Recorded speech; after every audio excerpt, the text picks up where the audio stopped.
नमस्कार विद्यार्थियों, education point Haryana में आपका फिर से स्वागत है। विद्यार्थियों, आज का हमारा जो अध्याय है वो है अक महादेवी द्वारा रचित कविता के अभ्यास के प्रश्न। तो आप बने रहिए मेरे साथ एजुकेशन पॉइंट हरियाणवी पर, और यदि आप चैनल पर नए हैं तो चैनल को सब्सक्राइब करना ना भूलें। साथ ही बेल आइकन को भी दबा लें ताकि मेरा आने वाला हर वीडियो आपको सबसे पहले मिले। तो लक्ष्य प्राप्ति में बाधक इंद्रियां बाधक होती हैं, इसके संदर्भ में अपने तर्क दीजिए।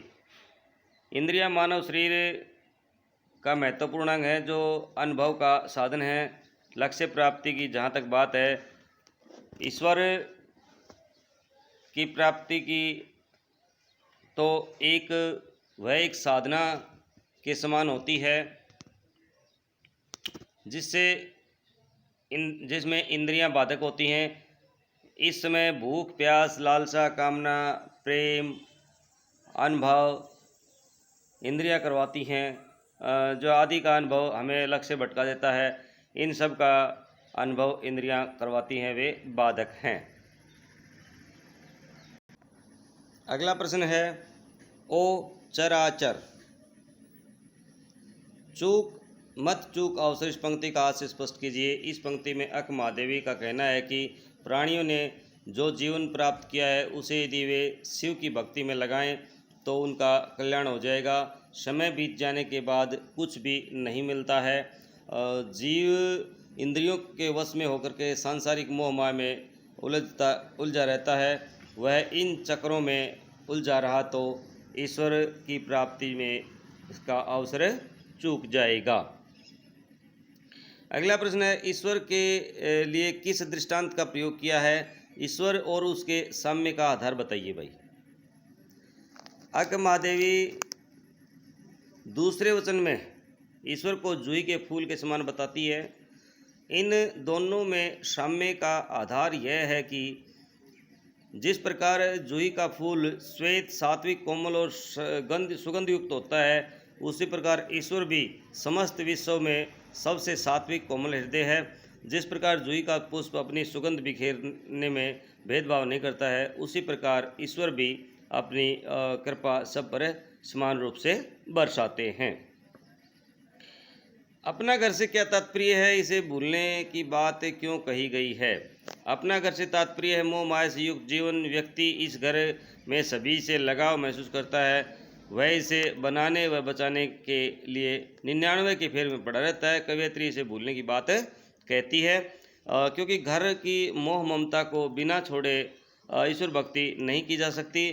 घर का मोह छूटने के बाद हर संबंध समाप्त हो जाता है और मनुष्य एकाग्रचित्त ध्यान लगा करके भगवान का भजन कर सकता है, भगवान को प्राप्त कर सकता है।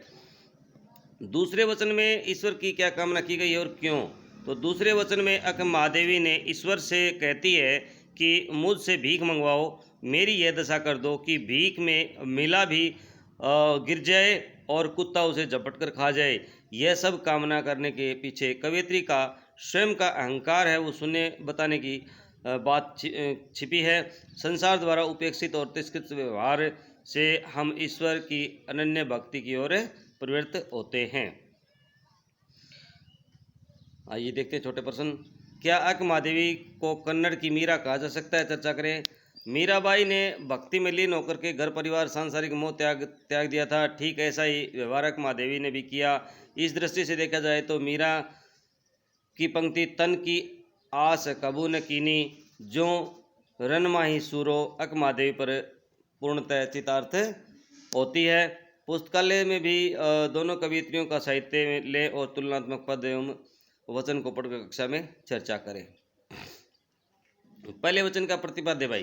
प्रथम वचन इंद्रियों पर नियंत्रण का संदेश दिया गया है। यह उपदेशात्मक न होकर के प्रेम भरा मनोहार है।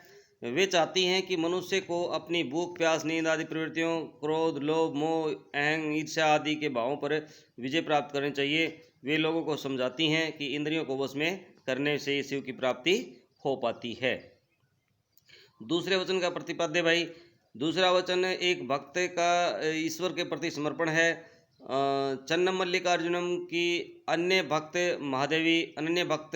महादेवी उनकी अनुकंपा के लिए हर भौतिक वस्तु से अपनी झोली खाली रखना चाहती है। वे ऐसी निष्प्रिय स्थिति की कामना करती हैं जिससे उनका शव और अहंकार पूरी तरह से नष्ट हो जाए।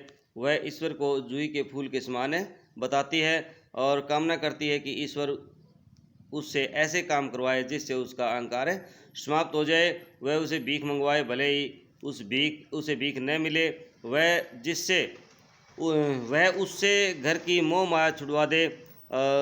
जब कोई उसे कुछ देना चाहे तो वह गिर जाए और कोई कुत्ता छीन कर ले जाए। कवयित्री एकमात्र लक्ष्य अपने परमात्मा की प्राप्ति है। कवयित्री मनोविकारों को क्यों दुत्कार रही है? कवयित्री का मानना है कि मनोविकार मनुष्य को सांसारिकता और मोह माया में लिप्त रखते हैं। मोह से व्यक्ति वस्तु संग्रह करता है। क्रोध में वह विवेक खोकर के हानि पहुंचाता है। लोभ मनुष्य से गलत कार्य करवाता है। अहंकार मानव को मदहोश कर देता है तथा वह स्वयं को महान समझने लगता है। ये सभी मनुष्य को ईश्वरीय भक्ति से दूर ले जाते हैं। इसी कारण मनुष्य का कल्याण नहीं होता है। अघमादेवी ने भीख मंगवाने की प्रार्थना क्यों की है भाई? अघमादेवी का मानना है कि व्यक्ति तभी भीख मांगता है जब उसका अहम भाव समाप्त हो जाता है, वह निर्विकार हो जाता है। ऐसी दशा में ईश्वर भक्ति की जा सकती है। व्यक्ति निष्प्रिय होकर के लोक कल्याण की बात सोचने लगता है। कवयित्री शिव का क्या संदेश देकर क्या ये कवयित्री शिव का की अन्य भक्त है। वह संसार में शिव का संदेश प्रचारित करना चाहती है। वह ईश्वर भक्ति में ही प्राणी की मुक्ति देखती है। शिव करुणामयी है तथा संसार का कल्याण करने वाले हैं। जो प्राणी सच्चे मन से उनकी भक्ति करता है उसे मुक्ति प्रदान करते हैं। प्राणी को जीतने में ऐसा अवसर बार बार है ना नहीं मिलता है, अतः उसे इस अवसर को नहीं छोड़ना चाहिए। तो विद्यार्थियों, ये देखिए हमने अघमादेवी के मुख्य प्रश्न। तो आप बने रहिए मेरे साथ एजुकेशन पॉइंट हरियाणवी पर और करते रहिए अपना सिलेबस। समय रहते आपका सिलेबस कंप्लीट हो जाएगा। एक बार फिर से आपका बहुत बहुत स्वागत है। जय हिंद, जय भारत।